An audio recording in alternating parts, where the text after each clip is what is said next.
Welcome back to the channel. Today I'm working on the tractor, and there's a whole bunch of other things. This is a whole week's worth of me doing stuff. So right here I'm just doing maintenance on the New Holland PowerStar 75, just greasing and cleaning filters. And this video is a good one to use the chapters and skip through stuff. So things like the maintenance is sort of boring. So feel free to skip.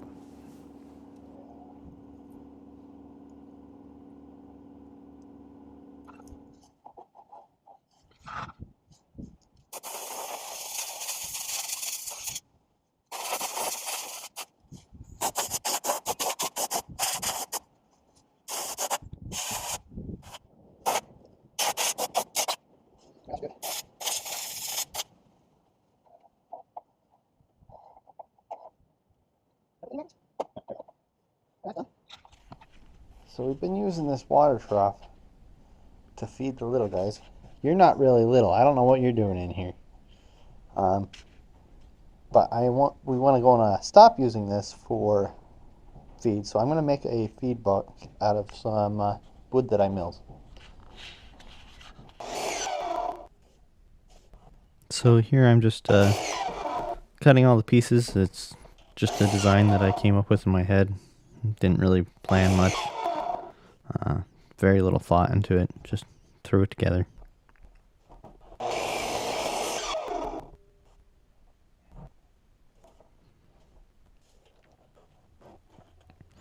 My idea here in between cutting the 45s is I try and use less things that have metal in them when I'm building things for around the cows, because they tend to bust things, and then you have screws and stuff that get into places where you don't want them.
So I'm using the chainsaw here mainly because we didn't have a circular saw left in the barn at this point. It was down in my house, and I didn't feel like going and getting it, so I just used the chainsaw.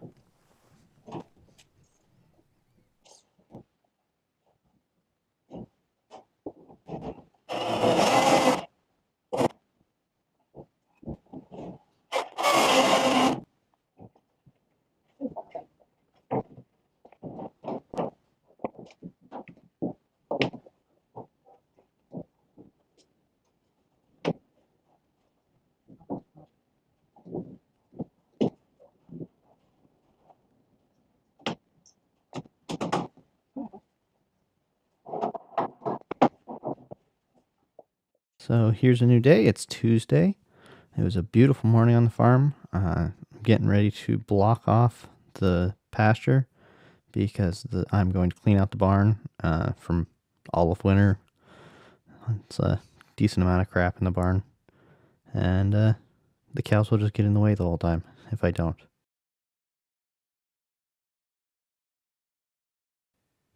Here I'm using the Case 1840 skid steer to clean the barn out.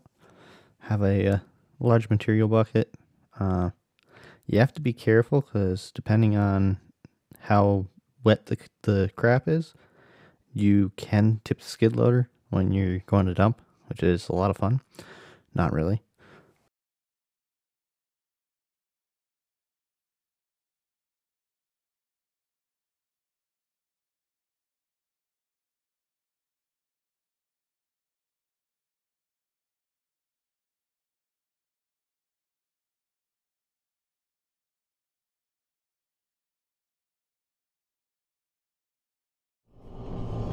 Alright, so once we get it filled, we take it out to the field and spread it. Here we're putting it out on some hay fields. This will help it grow and in turn have a higher yield for the hay, which then we feed back to the cows. I did about 4 1/4 loads.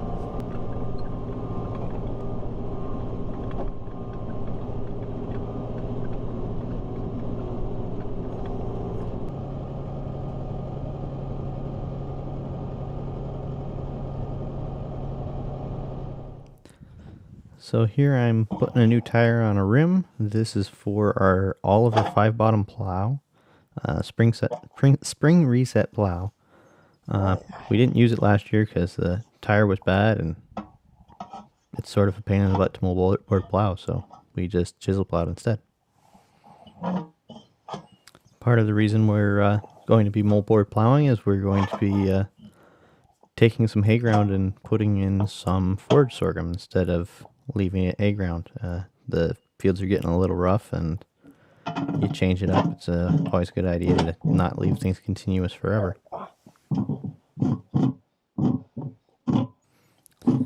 It would be nice if we had some better tire irons and stuff like that to change tires. This tire's a 12-ply tire, so that makes it a little harder also.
There we go. And now I'm on to the next project, just fixing some fence posts. This one snapped off and there's a tree on it a little bit farther down. Just typical stuff. I'm just glad the cows didn't decide to go and find the fence down and go roaming the countryside.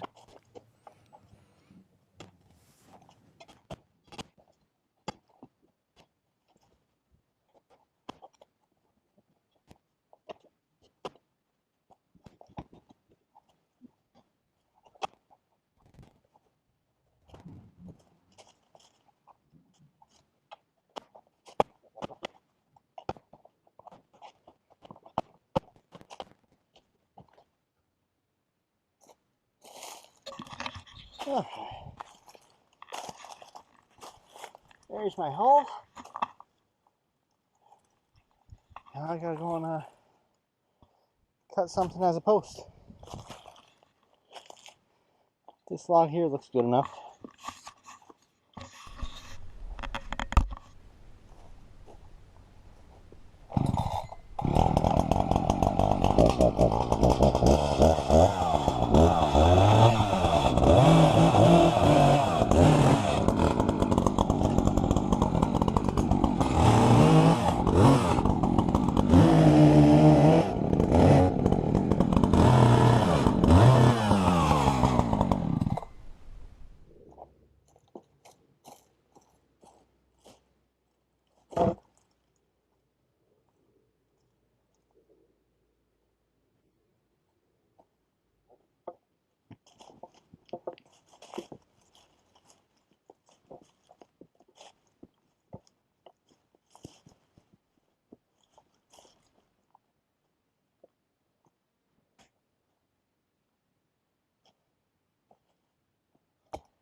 And we got another one.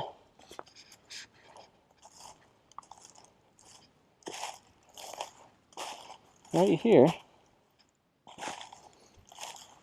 That I might as well go and do before it does break off, because it's pretty close to being there.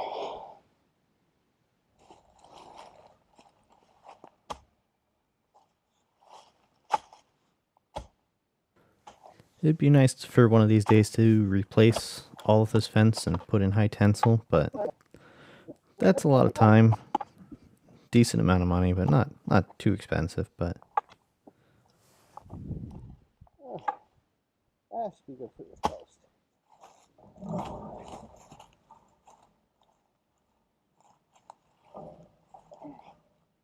Oh, come on. So if you've ever done fence posts, sometimes your hole's not quite wide enough for the post when you're just using trees and logs, and they don't go all the way down, and then you have to go and pull them back out. Sometimes they're a little stuck when you go drop them in, so it's fun.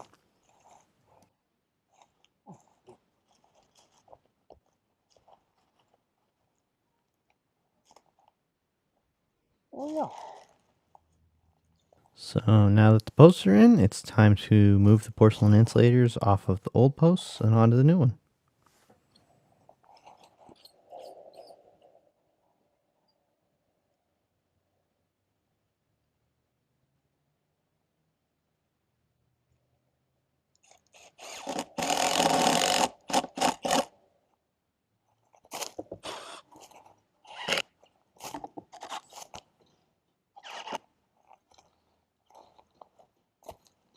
That's that one.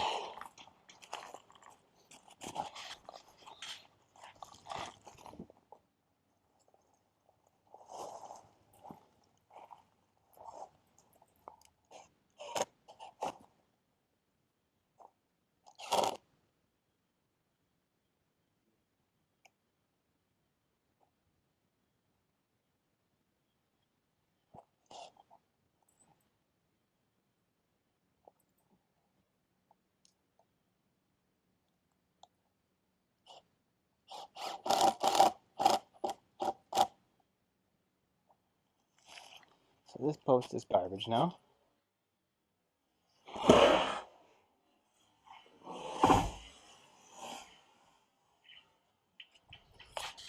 So these tensioners right here need to get tightened once in a while, in between post moving or things breaking, things like that. And of course, I did this fence before I really understood how to set up fences well. So the tensioners are all over the place and not consistent, which is slightly annoying. There's another one.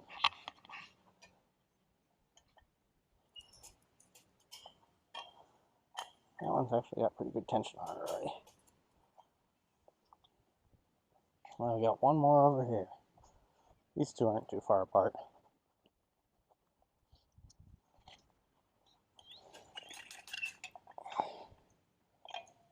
This one was a tad loose.